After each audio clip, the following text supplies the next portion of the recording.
Hey guys, balik lagi bareng gue Brian Solid.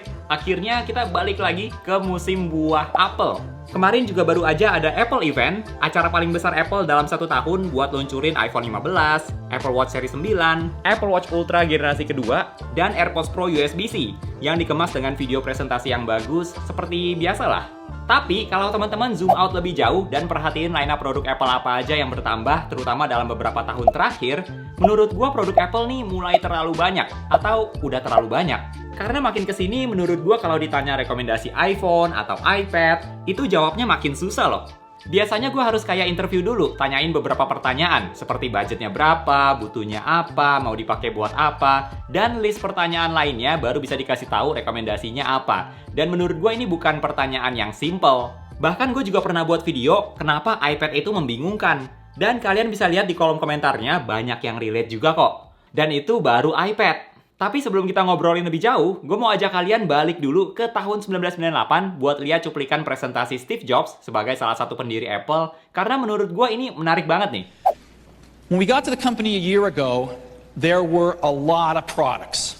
These were the product platforms, 15 product platforms, and a zillion variants of each one. I couldn't even figure this out myself. After about 3 weeks, I said, how are we going to explain this to others when we don't even know which products to recommend to our friends? Well, they want two kinds of products. They want consumer products. Consumers want them in general, and education wants, for the most part, consumer products. And we need pro products. And as a matter of fact, if we only had 4, we could put the A-team on every single one of them. And if we only had 4, we could turn them all every 9 months instead of every 18 months.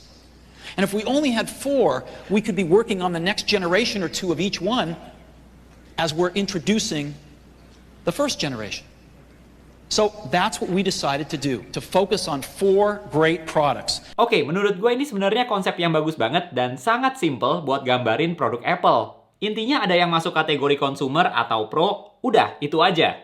Steve Jobs tuh mau Apple buat produk yang less is more, jadi pilihannya nggak usah banyak, tapi setiap produk yang dirilis, kualitasnya harus bagus. Dan supaya lebih efisien juga karena makin banyak produk, makin ribet. Kalau dulu produknya buat yang kategori Pro ada Power Macintosh G3 dan PowerBook G3, sedangkan di kategori consumer adanya iMac dan iBook. Tentu saja grafik ini udah kurang relate di era Apple sekarang, karena Apple bukan cuma buat komputer aja, tapi kalau kalian perhatiin lebih lanjut, prinsip ini masih dipakai sampai sekarang.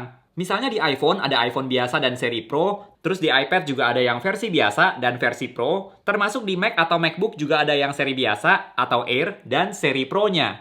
Tapi bedanya di era sekarang menurut gue ini lebih ke secara prinsip sih, karena walaupun masih dibagi ke dalam kategori consumer dan kategori Pro, tapi isi dari setiap kategori ini isinya makin banyak.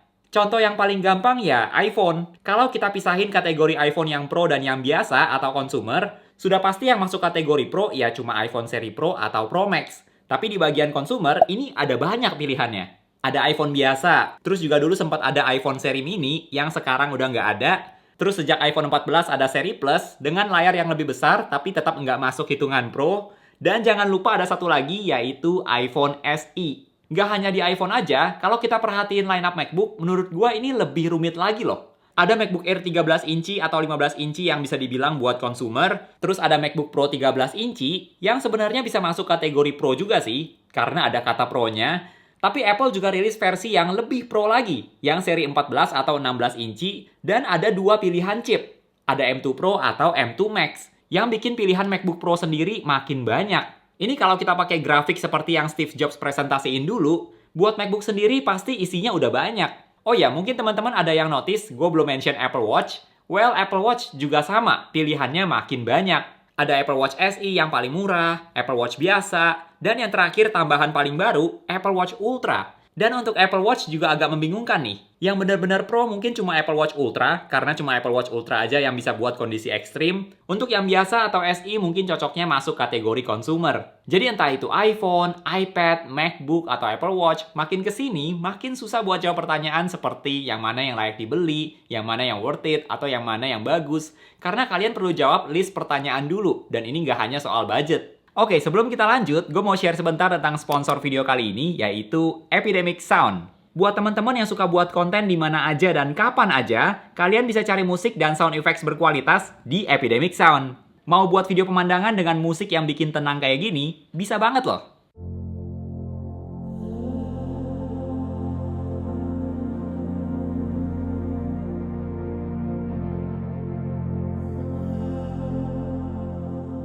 Atau mau buat video yang hanya diisi dengan sound effects kayak gini, juga bisa.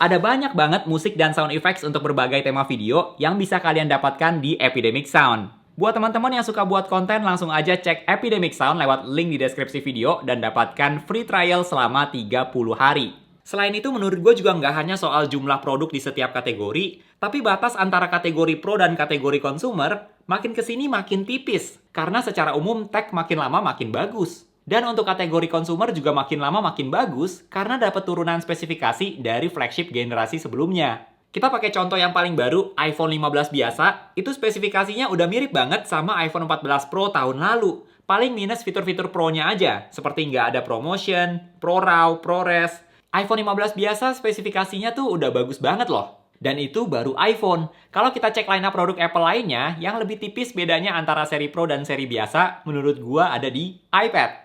iPad tuh menurut gue salah satu produk Apple yang paling susah buat jawab pertanyaan iPad apa yang bagus, iPad apa yang worth it, karena bisa dibilang iPad mana aja yang kalian pilih, itu overall udah bagus. Misalnya iPad 10, itu juga overall udah lebih dari cukup buat banyak orang. Kalian bisa melakukan banyak hal seperti yang bisa kalian lakukan di iPad Air atau bahkan iPad Pro. Dan ditambah lagi antara iPad Air dengan iPad Pro yang juga dua-duanya udah bagus. Jadi nggak hanya soal jumlah produknya makin banyak, tapi juga perbedaan antara kategori pro dan kategori consumer makin kesini makin tipis. Karena sekali lagi tech makin lama makin bagus. Bahkan nggak perlu yang seri pro atau yang paling tinggi, itu juga udah termasuk bagus. Nah, mungkin teman-teman ada yang kepikiran, kalau gitu mending kayak dulu dong, di era Steve Jobs. Pilihannya nggak banyak, iPhone aja pilihannya cuma satu, dibandingkan kayak sekarang lebih membingungkan. Menurut gue ini jawabannya plus minus sih. Ada enaknya juga sih, kalau mau beli iPhone, iPad, atau MacBook pilihannya ada banyak, kalian bisa sesuaiin sama kebutuhan atau budget kalian, tapi di satu sisi memang jadi membingungkan. Plus kadang yang bikin pusing juga adalah Apple menurut gua pinter banget kasih harga ke setiap produknya. Apapun gadget Apple yang mau kalian beli, setiap kali kalian mau upgrade, contohnya upgrade storage aja, rasanya jadi kurang worth it gitu. Mending upgrade ke seri Pro atau seri yang lebih tinggi. Kalau kalian buka website Apple Store, teman-teman juga bisa lihat produk Apple ada banyak banget. Terus kalau kita lihat bagian MacBook, pilihannya ada banyak loh. Atau iPhone juga sama. Ditambah lagi Apple biasanya masih jual seri sebelumnya, kecuali yang versi Pro, karena Apple maunya kalau kalian mau beli iPhone yang versi Pro, harus tipe Pro yang paling baru. Oke, kalau dari sisi pembeli memang plus minus, ada enaknya juga banyak pilihan, tapi gimana dari sisi Apple? Apakah lebih baik dengan banyak pilihan produk kayak sekarang?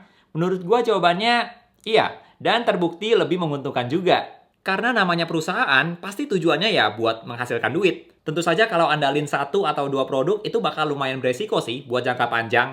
Bayangin Apple cuma rilis satu tipe iPhone setiap tahun, nggak ada seri Plus atau Pro atau Mini, cuma iPhone berapa gitu misalkan. Walaupun kemungkinan setiap iPhone yang rilis bakal lebih heboh, lebih wow, karena cuma satu tipe iPhone, jadi Apple bisa kasih spesifikasi terbaik. Tapi menurut gue, ini lumayan beresiko buat perusahaan sebesar Apple. Karena nggak semua orang itu punya daya beli seharga iPhone, atau nggak semua orang juga mau atau tertarik buat keluarin uang seharga iPhone. Kalau pilihannya banyak seperti sekarang, ada iPhone yang paling murah, iPhone SE, terus ada yang iPhone biasa yang bisa dibilang menengah lah di antara iPhone tipe lain, dan ada seri Pro yang paling mahal, Apple bisa dapat pembeli yang lebih banyak juga. Karena nggak semua orang bisa atau mau beli iPhone yang seri Pro, jadi mereka bisa pilih iPhone yang seri biasa, atau pasti ada juga orang yang mau beli iPhone yang murah aja deh, yang mereka bisa pilih iPhone seri SE. Dan menurut gue strategi Apple dengan kasih lebih banyak pilihan kayak gini, terbukti berhasil loh. Kalau teman-teman search di Google sekarang, Most Valuable Company, jawabannya langsung muncul, yaitu Apple. Jadi entah kalian lebih suka caranya Steve Jobs yang simple atau Tim Cook dengan varian yang lebih banyak, harus diakui di era Tim Cook juga Apple makin berkembang. Bahkan jadi Most Valuable Company dengan kapitalisasi pasar terbesar. Bahkan di luar produk iPhone, iPad, atau MacBook, Apple juga ngasilin uang yang sangat besar dari salah satu produk yang mungkin teman-teman pakai juga. Mungkin kalian bisa tebak apa? AirPods. Walaupun gara-gara Apple sendiri yang hapus headphone jack, tapi ya harus diakui AirPods sangat laku dan populer. Menurut gua antara Steve Jobs atau Tim Cook keduanya beda cara kepemimpinan aja sih. Dan kalau dibilang di era Tim Cook inovasinya kurang juga menurut gua ya nggak juga. Beda strategi aja. Terus kalau ditanya apakah kedepannya Apple bakal makin sederhanain line up produk mereka, Menurut gua selama Tim Cook yang masih jadi CEO, itu berkurang sepertinya sih enggak ya, tapi bertambah kemungkinan iya. Simpelnya kalian bisa cek beberapa tahun terakhir yang ada produk-produk Apple makin bertambah. Seperti Apple Watch Ultra, terus juga rumornya nanti bakal ada iPhone seri Ultra, terus ada Apple Vision Pro. Jadi menurut gua kemungkinannya malah makin banyak.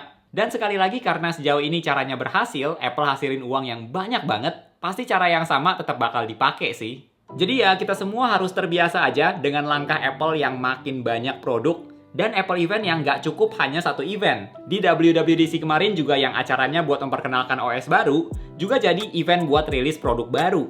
Terus sekarang juga kadang Apple rilis produk baru lewat video YouTube, seperti pas iPad generasi 10 kemarin. Dan tentu saja ini bakal bikin keputusan buat beli gadget Apple makin membingungkan. Terutama pertanyaan yang paling sering ditanya, seperti produk mana yang worth it, itu juga sepertinya bakal semakin rumit buat dijawab. Kalau menurut teman-teman gimana nih? Produk Apple udah terlalu banyak atau enggak? Atau masih kurang? Coba share di kolom komentar ya. Oke, thank you buat teman-teman yang udah nonton video kali ini. Jangan lupa untuk klik tombol like kalau kalian suka dengan video seperti ini, atau bisa juga dengan cara subscribe, supaya kita bisa ketemu lagi di video-video yang berikutnya. Bye!